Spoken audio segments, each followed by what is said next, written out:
É, galera da rodagem, ó. Vou dar um serviço diferente, hoje não é cerveja não, hein, ó. O serviço lá da cerveja tá em pouco, parece que tá acabando, que comprou mais caminhão, ó. Agora nós tá puxando o silo, ó. Já tá das mimosas, vai vendo. Tem que ir por lá onde tá dando os KSJ, hein, não é fácil não, moçada, ó.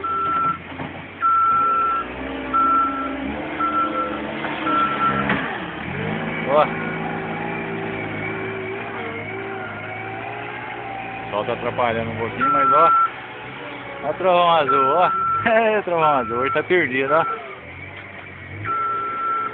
Olha, moçada, é fácil, hein? Não tem na cerveja, tem que pular pro outro lado, ó. Acabando os carregamentos por lá, ó.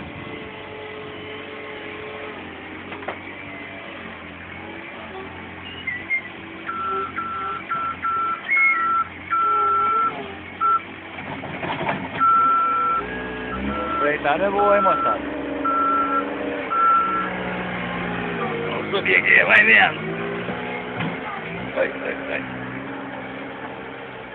Pra mesmo chegou outro cargueiro aqui, hein? Saiu meu amigo pobrinho aqui do 850 puxando silo, ó.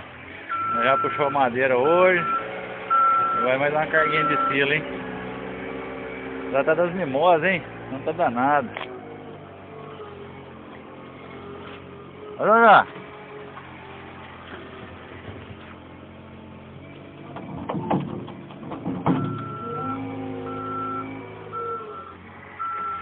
Ó, moçada, vou desligar aqui e puxar um pouco no rodo ali, ó.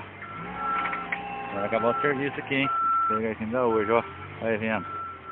Falou, galera. Abraço pra vocês aí. Tudo de bom. Até a próxima. Tchau, tchau.